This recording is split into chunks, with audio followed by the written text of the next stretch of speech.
What's up? Honor Hammer 26 here. I'm here to give you my first Wrestling Sweet 16 tournament review, night 1 and night 2. Basically, before I do these reviews, I want to say my brackets are my most viewed video of all time already has around 1,000 views, so thank you for that. Whoever is watching this video that watched that. And I got a new subscriber, so thank you for subscribing off of that. And I did reach 300 as well, so thank you for that.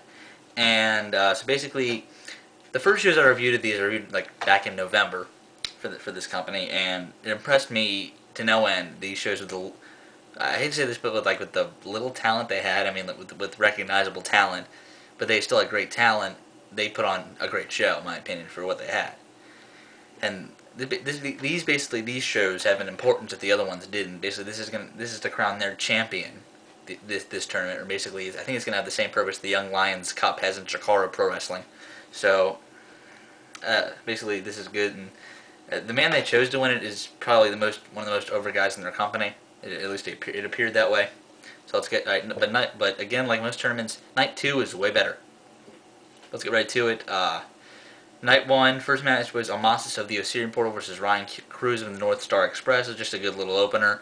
Nothing really to brag about, but it was kind of good. 2.5 stars, but still the crowd was into it, and Cruz did look very, very impressive here. Amasis is better in a tag team, but Cruz couldn't go out on his own, I think. Then we got Pete Hughes and Venom, probably the worst match of the tournament.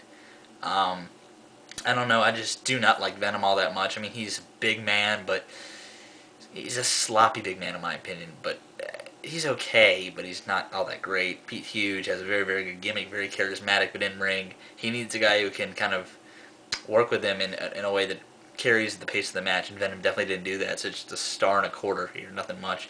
Then we got Stigma and Rob James. Rob James is a very charismatic guy, and basically his in-ring has very, very much improved over the last year, but against a guy like Stigma, he really doesn't get to share that, because I'm not a very big fan of Stigma. I like his gimmick, but in-ring I think he's very, I guess stale is the best word to describe it. Even though he is good in the unstable, I like his role in that, but as a singles guy on his own, I really don't like him.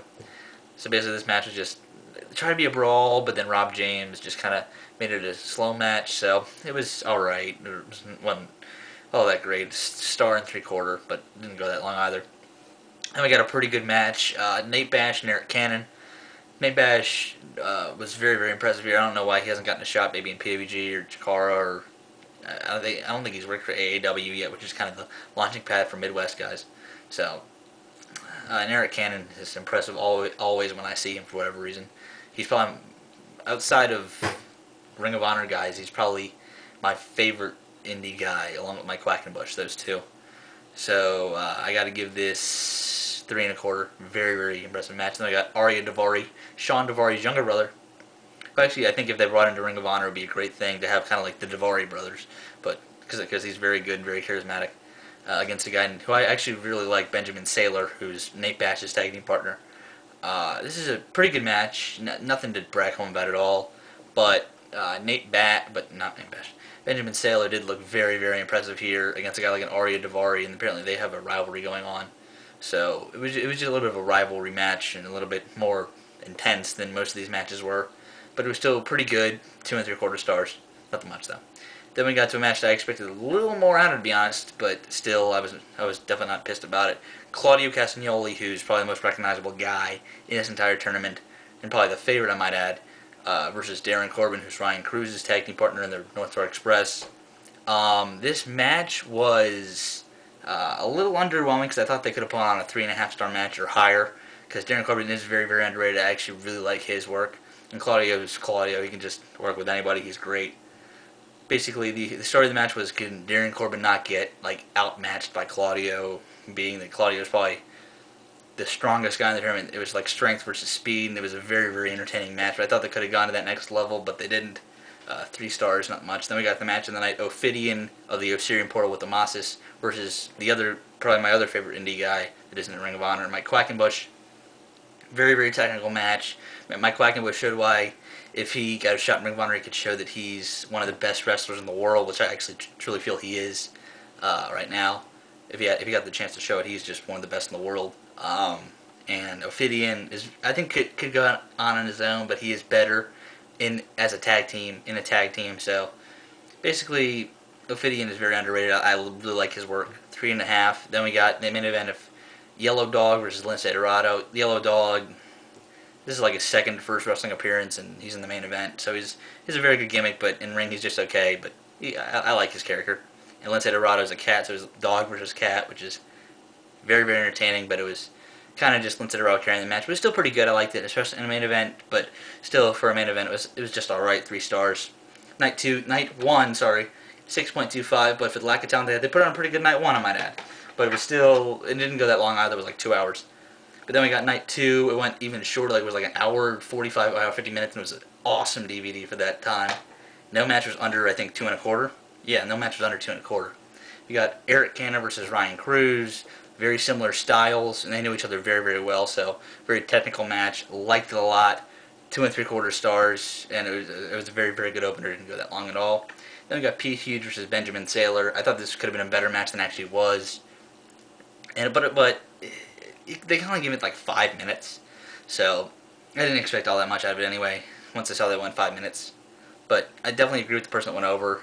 It's kind of the first, kind of the guy for the future. First wrestling is kind of I saw as Benjamin Sailor. It kind of set him up to be the guy who will challenge whoever wins the tournament, even though he's going to be in the finale. But I saw a lot of good things from Benjamin Sailor here. 2.25. Then we got Rob James versus Lince Dorado. I actually really like this match. I didn't expect all that much from Rob James, but he was very, very good here. Lince Dorado looked impressive as hell. 3 stars.